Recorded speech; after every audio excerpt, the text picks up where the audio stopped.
ಇವತ್ತಿನ ವಿಡಿಯೋದಲ್ಲಿ ತುಂಬ ಸುಲಭವಾಗಿ ಮಾಡುವಂತಹ ಚೀಸ್ ಎಗ್ ಸ್ಯಾಂಡ್ವಿಚ್ ಯಾವ ರೀತಿ ಮಾಡೋದಂತ ನೋಡ್ಕೊಂಬರೋಣ. ಮಕ್ಕಳಿಗೆ ದೊಡ್ಡವರಿಗೆ ಇಬ್ಬರಿಗೂ ಇಷ್ಟ ಆಗುವಂತಹ ರೆಸಿಪಿ ಇದು. ತುಂಬ ಸುಲಭವಾಗಿ ದಿಢೀರಂತ ಮಾಡುವಂತಹ ಈ ರೆಸಿಪಿಯನ್ನು ಹೇಗೆ ಮಾಡೋದಂತ ನೋಡ್ಕೊಂಬರೋಣ. ಎಲ್ರಿಗೂ ನಮಸ್ಕಾರ, ನಾನು ನಿಮ್ಮ ವೀಣಾ ಸತೀಶ್. ವಿಡಿಯೋ ಇಷ್ಟ ಆದರೆ ಸಬ್ಸ್ಕ್ರೈಬ್ ಮಾಡೋದನ್ನು ಮರಿಬೇಡಿ. ಮೊದಲಿಗೆ ಇಲ್ಲಿ ನಾನು 6 ಬ್ರೆಡ್ ಸ್ಲೈಸನ್ನು ತಗೊಂಡಿದ್ದೀನಿ. ವೈಟ್ ಬ್ರೆಡ್ ಬರುತ್ತಲ್ಲ ಅದನ್ನೇ ತಗೊಂಡಿರುವಂಥದ್ದು. ಈ ಥರ ಬ್ರೆಡ್ಡನ್ನು ಮೊದಲಿಗೆ ತಗೋಬೇಕು. ನಂತರ ಒಂದು ಫ್ರೈ ಪ್ಯಾನನ್ನು ಚೆನ್ನಾಗಿ ಬಿಸಿ ಮಾಡಿ ಅದಕ್ಕೆ ಬಟರನ್ನು ಈ ಥರ ಚೆನ್ನಾಗಿ ಹಾಕಬೇಕು. ಬ್ರೆಡ್ ಸ್ಲೈಸ್ ಏನಿರುತ್ತಲ್ವ ಅದನ್ನು ಲೈಟಾಗಿ ಸ್ವಲ್ಪ ಫ್ರೈ ಮಾಡ್ಕೋಬೇಕು. ಸ್ವಲ್ಪ ಬ್ರೌನ್ ಆದರೆ ಸಾಕು. ನೆಕ್ಸ್ಟ್ ನಾವು ಪುನಃ ಇದನ್ನು ಫ್ರೈ ಮಾಡೋಕ್ಕಿರೋದ್ರಿಂದ ಸ್ವಲ್ಪ ಇದು ಫ್ರೈ ಆದರೆ ಸಾಕಾಗುತ್ತೆ. ನಿಮಗೆ ಸ್ವಲ್ಪ ಬಟರ್ ಹಾಕಿ ನಾವು ಫ್ರೈ ಮಾಡಿದಾಗ ಟೇಸ್ಟ್ ಚೆನ್ನಾಗಿ ಕೊಡುತ್ತೆ. ಬಟರ್ ಇಲ್ಲಾಂದರೆ ಕುಕ್ಕಿಂಗ್ ಆಯಿಲ್ ಇರುತ್ತಲ್ಲ ಅದನ್ನು ಹಾಕ್ಕೊಂಡು ಬೇಕಾದರೂ ನೀವು ಫ್ರೈ ಮಾಡ್ಕೋಬೋದು. ಇಲ್ಲಿ ನೋಡಿ, ಎಲ್ಲ ಬ್ರೆಡ್ಡನ್ನು ನಾನು ಈ ಥರ 6 ಬ್ರೆಡ್ ಸ್ಲೈಸನ್ನು ಫ್ರೈ ಮಾಡಿ ಇಟ್ಕೊಂಡಿದ್ದೀನಿ. ಈಗ ಎಗ್ ಆಮ್ಲೆಟನ್ನು ರೆಡಿ ಮಾಡ್ಕೊಳ್ಳುವ. ಅಂದರೆ ಆನಿಯನ್ ಎಲ್ಲ ಏನೂ ಹಾಕದೆ ಸಿಂಪಲ್ ಮಸಾಲ ಹಾಕಿ ಹಾಫ್ ಬಾಯ್ಲ್ ಥರ ಎಗ್ಗನ್ನು ನಾವು ಬೇಯಿಸ್ಕೊಂಡು ಇಟ್ಕೋಬೇಕು. ಈ ಥರ ನಾವು ಒಗ್ಗರಣೆ ಹಾಕುವ ಏನು ಪಾತ್ರೆ ಇರುತ್ತಲ್ವ ಅದು, ಇಲ್ಲಾಂದರೆ ಫ್ರೈ ಪ್ಯಾನ್ ಇದ್ದರೂ ಆಗುತ್ತೆ. ಸ್ವಲ್ಪ ಎಣ್ಣೆ ಹಾಕ್ಕೊಂಡು 1 ಸ್ಪೂನಷ್ಟು ಎಣ್ಣೆ ಚೆನ್ನಾಗಿ ಬಿಸಿ ಆಗಬೇಕು. ನಂತರ ಈ ಥರ ಎಗ್ಗನ್ನು ಒಡೆದದಕ್ಕೆ ಹಾಕ್ಕೋಬೇಕು. ಇದಕ್ಕೆ ಸ್ವಲ್ಪ ಚಿಟಿಕೆ ಅರಿಶಿನ ಹಾಕ್ಕೋಬೇಕು. ನಾನು ಕೈಯಲ್ಲಿ ಈ ಥರ ಚಿಟಿಕೆ ಅರಿಶಿನ ಹಾಕ್ತಾಯಿದ್ದೀನಿ. ಅದ್ರ ಜೊತೆಗೇ ಚಿಲ್ಲಿ ಫ್ಲೇಕ್ಸ್ ಇರುತ್ತಲ್ವ ಅದನ್ನು ಹಾಕ್ಕೋಬೇಕು. ಇದು ಇಲ್ಲ ಅಂದರೆ ಪರವಾಗಿಲ್ಲ, ನೀವು ಚಿಲ್ಲಿ ಪೌಡರ್ ಇದ್ದರೆ ಅದನ್ನು ಸ್ವಲ್ಪ ಹಾಕ್ಕೊಂಡ್ರೆ ಆಯಿತು, ಅಥವಾ ಪೆಪ್ಪರ್ ಪೌಡ್ರ್ ಇದ್ದರೂ ಹಾಕ್ಕೋಬೋದು. ಸ್ವಲ್ಪ ಆರಿಗನೋ ಇದ್ದರೆ ಹಾಕ್ಕೊಳ್ಳಿ, ಇಲ್ಲ ಅಂದರೂ ಪರವಾಗಿಲ್ಲ, ಸ್ಕಿಪ್ ಮಾಡ್ಬೋದು. ಇದ್ರ ಜೊತೆಗೇ ಚಿಟಿಕೆ ಉಪ್ಪನ್ನು ಇದಕ್ಕೆ ಹಾಕ್ಕೋಬೇಕು. ಉಪ್ಪು ಜಾಸ್ತಿ ಹಾಕ್ಕೊಳ್ಳೋಕ್ಕೆ ಹೋಗಬೇಡಿ, ಸ್ವಲ್ಪ ಹಾಕಿದ್ರೆ ಸಾಕಾಗುತ್ತೆ. ಇದು ಈ ಥರ ಸ್ವಲ್ಪ ಫ್ರೈ ಆದ ನಂತರ ಇದನ್ನು ಮುಗುಚಿ ಹಾಕಿದ್ರೆ ಆಯಿತು. ಈ ಥರ ಸ್ವಲ್ಪ ಅದು ಹಸಿ ಹಸಿ ಇರುತ್ತೆ, ಆದರೆ ಮುಗುಚಿ ಹಾಕಿದಾಗ ಅದು ಚೆನ್ನಾಗಿ ಬೇಯುತ್ತೆ. ಈ ಥರ ಸ್ವಲ್ಪ ಅದು ನಿಮಗೆ ಚೆನ್ನಾಗಿ ಫ್ರೈ ಆದಾಗ ಗಟ್ಟಿ ಆಗುತ್ತೆ, ತುಂಬ ಸ್ಮೂತಾಗೇನು ಇರಲ್ಲ ಅದು. ಈ ಥರ ಎರಡೂ ಕಡೆ ಚೆನ್ನಾಗಿ ಮೊಟ್ಟೆಯನ್ನು ಬೇಯಿಸ್ಕೊಂಡ್ರೆ ಆಯಿತು. ತುಂಬ ಸುಲಭ. ಇದರಲ್ಲಿ ನಿಮಗೆ ಕಷ್ಟ ಆಗುತ್ತಂತ ಇದ್ದರೆ ಫ್ರೈ ಪ್ಯಾನಲ್ಲಿ ಬೇಕಾದರೂ ನೀವು ಮೊಟ್ಟೆಯನ್ನು ಒಡೆದು ಹಾಕ್ಕೊಂಡು ಆಮ್ಲೆಟ್ ಥರ ರೆಡಿ ಮಾಡ್ಕೋಬೋದು. ನೋಡಿ, ಇನ್ನೊಂದು ಸರಿ ತೋರಿಸ್ತಾ ಇದ್ದೀನಿ. ಸ್ವಲ್ಪ ಅರಿಶಿನ, ಸ್ವಲ್ಪ ಆರಿಗೋನ ಹಾಕಿದ್ದೀನಿ. ಹಾಗೆಯೇ ಚಿಲ್ಲಿ ಫ್ಲೇಕ್ಸನ್ನು ಹಾಕಿ, ಬೇರೆ ಬೇಕಾದರೆ ಚಿಲ್ಲಿ ಪೌಡರು ಏನು ಮಸಾಲ ಬೇಕಾದರೂ ಲೈಟಾಗಿ ಹಾಕ್ಕೋಬೋದು.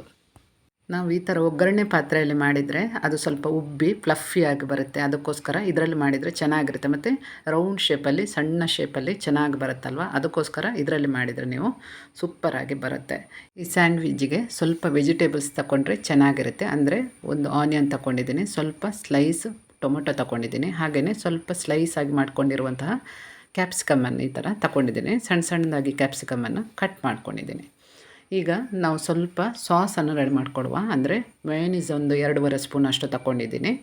ಹಾಗೆಯೇ 1-1.5 ಸ್ಪೂನಷ್ಟು ಟೊಮೆಟೊ ಕೆಚಪ್ ಇದೆಯಲ್ಲ ಅದನ್ನು ಹಾಕ್ಕೊಳ್ಳಿ. ನಿಮಗೆ ಜಾಸ್ತಿ ಬೇಕಾದರೆ ಜಾಸ್ತಿ ಹಾಕ್ಕೋಬೋದು. 1 ಸ್ಪೂನಷ್ಟು ಸಿಝ್ವಾನ್ ಚಟ್ನಿ ಇರುತ್ತಲ್ಲ ಅದನ್ನು ಹಾಕ್ಕೊಂಡಿದ್ದೀನಿ. ನಿಮಗೆ ಸ್ಪೈಸಿ ಸ್ವಲ್ಪ ಜಾಸ್ತಿ ಬೇಕಾದರೆ ಜಾಸ್ತಿ ಹಾಕ್ಕೋಬೋದು. ನಾನು ಮಕ್ಕಳಿಗೋಸ್ಕರ ಮಾಡಿರೋದ್ರಿಂದ ಸ್ವಲ್ಪ ಖಾರ ಕಮ್ಮಿ ಹಾಕಿ ಮಾಡ್ತಾಯಿದ್ದೀನಿ. ಇದನ್ನು ಚೆನ್ನಾಗಿ ಮಿಕ್ಸ್ ಮಾಡ್ಕೋಬೇಕು. ಹಾಗೆಯೇ ಚೀಸ್ ಸ್ಲೈಸಸ್ ಇರುತ್ತಲ್ಲ ಅದನ್ನು ತಗೊಂಡಿದ್ದೀನಿ. ನೀವು ನಾರ್ಮಲ್ ಚೀಸನ್ನು ಸ್ವಲ್ಪ ಗ್ರೇಟ್ ಮಾಡಿ ಬೇಕಾದರೂ ಹಾಕ್ಕೋಬೋದು. ಈಗ ನಾವು ಬ್ರೆಡ್ಡನ್ನು ತಗೊಂಡು ಇದು ಒಂದು ಸ್ಲೈಸ್ ಬ್ರೆಡ್ ಮೇಲೆ ಈ ಥರ ಮೇಯೋನೀಸ್ ಏನು ಸಾಸ್ ರೆಡಿ ಮಾಡ್ಕೊಂಡಿದ್ದೀವಲ್ಲ ಅದನ್ನು ಹಾಕ್ಕೋಬೇಕು. ಸ್ಪ್ರೆಡ್ ಮಾಡಬೇಕು ಚೆನ್ನಾಗಿ. ನಂತರ ಫ್ರೈ ಮಾಡ್ಕೊಂಡಿರುವ ಮೊಟ್ಟೆಯನ್ನು ಈ ಥರ ಆಮ್ಲೆಟ್ ಥರ ಮಾಡ್ಕೊಂಡಿದ್ದೀವಲ್ಲ ಅದನ್ನು ಇಟ್ಟು ಟೊಮೆಟೊ ಸ್ಲೈಸಸನ್ನು ಮೇಲ್ಗಡೆಯಿಂದ ಇಡಬೇಕು. ಜಾಸ್ತಿ ಬೇಕಾದರೆ ಜಾಸ್ತಿ ಹಾಕ್ಕೋಬೋದು ವೆಜಿಟೇಬಲ್ಸ್. ಆನಿಯನ್ ಸ್ಲೈಸಸ್ 1-2 ಪೀಸ್ ಇಟ್ಟು ಸ್ವಲ್ಪ ಕ್ಯಾಪ್ಸಿಕಮ್ ಸ್ಲೈಸಸ್ ಇರುತ್ತಲ್ಲ ಅದನ್ನು ಹಾಕ್ಕೊಳ್ಳಿ.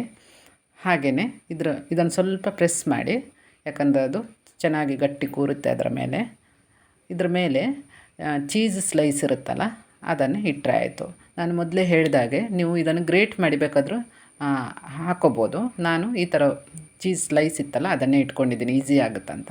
ಹಾಗೆಯೇ ಪುನಃ ಅದರ ಮೇಲೆ ನಾವು ಒಂದು ಬ್ರೆಡ್ ಪೀಸಸನ್ನು ಇಡಬೇಕಲ್ವ, ಅದಕ್ಕೋಸ್ಕರ ಇನ್ನೊಂದು ಬ್ರೆಡ್ಡಿಗೂ ಈ ಥರ ಎಲ್ಲ ಮಿಯೋನೀಸ್ ಈ ಥರ ಸ್ಪ್ರೆಡ್ ಮಾಡಿ, ಸ್ವಲ್ಪ ಬೇಕಾದರೆ ಟೊಮೆಟೊ ಸಾಸಸ್ ಮೇಲೆ ಹಾಕ್ಕೊಂಡು, ಕೆಚಪ್ ಇರುತ್ತಲ್ಲ ಟೊಮೆಟೊ ಅದನ್ನು ಹಾಕ್ಕೊಂಡು ಅದರ ಮೇಲೆ ಈ ಥರ ಇಟ್ಟರೆ ಆಯಿತು. ಸೂಪರಾದ ಸ್ಯಾಂಡ್ವಿಚ್ ರೆಡಿ ಆಗುತ್ತೆ. ಇದನ್ನು ನಾವು ಫ್ರೈ ಮಾಡೋಕ್ಕೆ ಇದೆ. ಹಾಗಾಗಿ ಈ ಥರ ಮೊದಲಿಗೆ ಎಲ್ಲ ಬ್ರೆಡ್ ಎಲ್ಲ ಇಟ್ಟು ನಾವು ರೆಡಿ ಮಾಡ್ಕೋಬೇಕು. ನೋಡಿ, ಈ ಥರನೂ ಮಾಡ್ಬೋದು. ಸ್ವಲ್ಪ ಟೊಮೆಟೊ ಸಾಸು ಈ ಥರ ಬ್ರೆಡ್ಡಿಗೆ ಸ್ಪ್ರೆಡ್ ಮಾಡಿ, ನಂತರ ಇದರ ಮೇಲೆ ನಾವು ಫ್ರೈ ಮಾಡ್ಕೊಂಡಿರುವ ಏನು ಎಗ್ ಆಮ್ಲೆಟ್ ಇದೆಯಲ್ಲ ಇದನ್ನು ಇಡಬೇಕು. ಇದರ ಮೇಲ್ಗಡೆ ನಾವು ಮಿಯೋನೈಸನ್ನು ಹಾಕೋಬೇಕು. ಯಾವ ಥರ ಬೇಕಾದರೂ ಮಾಡ್ಬೋದು, ನಿಮಗೆ ಯಾವ ರೀತಿ ಇಷ್ಟ ಆಗುತ್ತೆ, ಮಕ್ಕಳಿಗೆ ಯಾವ ರೀತಿ ಮಾಡಿಕೊಡ್ಬೋದು ಆ ರೀತಿ ನಾವು ಮಾಡ್ಕೋಬೋದು ನಮಗೆ ಇಷ್ಟ ಬಂದ ಹಾಗೆ. ಅದರ ಮೇಲೆ ಸ್ವಲ್ಪ ಟೊಮೆಟೊ, ಆನಿಯನ್ ಹಾಗೆಯೇ ಕ್ಯಾಪ್ಸಿಕಮ್ ಹಾಕೋಬೇಕು. ನಿಮಗೆ ವೆಜಿಟೇಬಲ್ಸ್ ಇದೆಲ್ಲ ಇಷ್ಟ ಆಗಲ್ಲ ಮಕ್ಕಳಿಗಂತ ಇದ್ದರೆ ಹಾಗೆಯೇ ಸ್ಕಿಪ್ ಮಾಡ್ಬೋದು, ಡೈರೆಕ್ಟಾಗಿಯೂ ಚೀಸ್ ಇಟ್ಟು ಮಾಡ್ಬೋದು. ಈಗ ಇದ್ರ ಮೇಲೆ ಚೀಸ್ ಇಟ್ಟು ನಂತರ ಈ ಥರ ಸ್ಪ್ರೆಡ್ ಮಾಡ್ಕೊಂಡಿರುವಂತಹ ಈ ಬ್ರೆಡ್ ಸ್ಲೈಸ್ ಇಟ್ಟರೆ ಆಯಿತು. ಸೂಪರಾದ ಸ್ಯಾಂಡ್ವಿಚ್ ರೆಡಿ ಆಗುತ್ತೆ. ಬ್ರೆಡ್ಡನ್ನು ನೀವು ಮೊದಲಿಗೆ ಲೈಟಾಗಿ ಸ್ವಲ್ಪ ಬಟರಲ್ಲಿ ಫ್ರೈ ಮಾಡಿದರೆ ಅದನ್ನು ನಮಗೆ ಈ ಥರ ಎಲ್ಲ ಇಟ್ಟು ಹಿಡಿಯೋಕ್ಕೆ ಈ ಥರ ಈಸಿ ಆಗುತ್ತೆ. ಇಲ್ಲಾಂದರೆ ಬ್ರೆಡ್ ತುಂಬ ಸ್ಮೂತ್ ಆಗಿರೋದ್ರಿಂದ ಅದು ಎಲ್ಲ ಕಟ್ಟಾಗಿ ಹೋಗೋ ಚಾನ್ಸಸ್ ಇರುತ್ತೆ. ಅದಕ್ಕೋಸ್ಕರ ಮೊದಲೇ ಸ್ವಲ್ಪ ಫ್ರೈ ಮಾಡಿಕೊಂಡ್ರೆ ಈಸಿ ಆಗುತ್ತೆ. ನಿಮಗೆ ಆ ಥರ ಬೇಡ ಅಂದರೆ ಡೈರೆಕ್ಟಾಗಿ ನೀವು ಇಟ್ಟು ಲಾಸ್ಟಿಗೆ ಈ ಥರ ಫ್ರೈ ಮಾಡ್ಕೋಬೋದು. ಈಗ ನೋಡಿ ಪುನಃ ಸ್ವಲ್ಪ ಬಟರೆಲ್ಲ ಹಾಕ್ಕೊಂಡು ನಂತರ ನಾವು ಏನು ರೆಡಿ ಮಾಡ್ಕೊಂಡಿದ್ದೀವಲ್ವ ಸ್ಯಾಂಡ್ವಿಚ್ ಅದನ್ನು ಇಲ್ಲಿ ಇಟ್ಟು ನಿಮಗೆ ಸ್ಲೋ ಸಿಮ್ಮಲ್ಲಿ ಫ್ರೈ ಮಾಡಿದರೆ ಆಯಿತು. ಎರಡೂ ಕಡೆನೂ ಫ್ರೈ ಮಾಡಬೇಕು, ಯಾಕಂದರೆ ಚೀಸ್ ಫುಲ್ಲಾಗಿ ಮೆಲ್ಟ್ ಆಗಬೇಕು, ಆಗಲೇ ತಿನ್ನೋಕ್ಕೆ ಚೆನ್ನಾಗಿರೋದು. ಚೆನ್ನಾಗಿ ಅದು ಮೆಲ್ಟ್ ಆದ್ರೇ ಟೇಸ್ಟ್ ಚೆನ್ನಾಗಿ ಬರುತ್ತೆ. ಅದಕ್ಕೋಸ್ಕರ ಎರಡೂ ಕಡೆನೂ ಚೆನ್ನಾಗಿ ಫ್ರೈ ಮಾಡಬೇಕು. ಹೈ ಫ್ಲೇಮ್ ಇಟ್ಟು ಫ್ರೈ ಮಾಡೋಕ್ಕೆ ಹೋಗಬೇಡಿ, ಯಾಕಂದರೆ ಆಲ್ರೆಡಿ ನಾವು ಬ್ರೆಡ್ಡನ್ನು ಸ್ವಲ್ಪ ಫ್ರೈ ಮಾಡಿರೋದ್ರಿಂದ ಅದು ಬೇಗ ಸೀದೋಗುತ್ತೆ. ಹಾಗಾಗಿ ಲೋ ಸಿಮ್ಮಲ್ಲಿಟ್ಟು ಈ ಥರ ಎರಡೂ ಕಡೆನೂ ತಿರುಗಿಸಿ ಹಾಕಬೇಕು. ನೋಡಿ ಒಂದು ಕಡೆ ಫ್ರೈ ಆಗಿದೆ, ಇದನ್ನು ಇನ್ನೊಂದು ಕಡೆಗೆ ಮಗುಚಿ ಹಾಕಿ ಚೆನ್ನಾಗಿ ಫ್ರೈ ಮಾಡಿದರೆ ಆಯಿತು.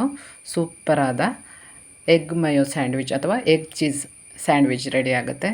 ತುಂಬ ದಿಢೀರಾಗಿ ಮಾಡುವಂಥ ರೆಸಿಪಿ. ಎಲ್ಲ ಐಟಮ್ಸ್ ನೀವು ಮೊದಲೇ ಮಾಡಿಟ್ಟರೆ ಸೂಪರಾಗಿ ಸಂಜೆ ಮಕ್ಕಳು ಸ್ಕೂಲಿಂದ ಬಂದಾಗ ಇದನ್ನು ಮಾಡಿಕೊಡ್ಬೋದು. ಅಥವಾ ದೊಡ್ಡವರು ಕೂಡ ಸ್ವಲ್ಪ ಸ್ಪೈಸಸ್ ಎಲ್ಲ ಜಾಸ್ತಿ ಹಾಕಿದ್ರೆ ನಮಗೂ ತಿನ್ನೋಕ್ಕೆ ತುಂಬ ಚೆನ್ನಾಗಿರುತ್ತೆ. ಟೊಮೆಟೊ ಕೆಚಪ್ ಇದ್ದರೆ ಅಥವಾ ಮಯೋನೀಸ್ ಏನಾದರೂ ಇದ್ದರೆ ಅದ್ರ ಜೊತೆ ಈ ಥರ ಇಟ್ಟು ನಾವು ತಿನ್ಬೋದು. ನೋಡಿ ಇದು ಕಟ್ ಮಾಡಿದಾಗ ಹೇಗಿದೆ ಒಳಗಡೆ ಅಂತ ತೋರಿಸ್ತಾ ಇದ್ದೀನಿ. ತುಂಬ ಚೆನ್ನಾಗಿ ಕಾಣುತ್ತೆ. ಇದು ಚೀಸೆಲ್ಲ ಚೆನ್ನಾಗಿ ಮೆಲ್ಟ್ ಆಗಿರೋದ್ರಿಂದ ನಿಮಗೆ ಸ್ವಲ್ಪ ವೆಜಿಟೇಬಲ್ಸ್ ಕ್ರಂಚಿಯಾಗಿ ತಿನ್ನೋಕ್ಕೆ ಚೆನ್ನಾಗಿರುತ್ತೆ. ಮಕ್ಕಳ ಟಿಫಿನ್ ಬಾಕ್ಸಿಗೆ ಅಥವಾ ಸಂಜೆ ಹೊತ್ತಲ್ಲಿ ಈ ಮಳೆ ಟೈಮಲ್ಲಂತೂ ಇದು ಸೂಪರಾದ ರೆಸಿಪಿ ಅಂತಲೇ ಹೇಳ್ಬೋದು. ವಿಡಿಯೋ ಇಷ್ಟ ಆದರೆ ಸಬ್ಸ್ಕ್ರೈಬ್ ಮಾಡೋದನ್ನಂತೂ ಮರಿಬೇಡಿ, ಲೈಕ್ ಮಾಡಿ, ಶೇರ್ ಮಾಡಿ. ಸಿಗೋಣ ಇನ್ನೊಂದು ಒಳ್ಳೆಯ ವಿಡಿಯೋ ಜೊತೆಗೆ. ನಮಸ್ಕಾರ.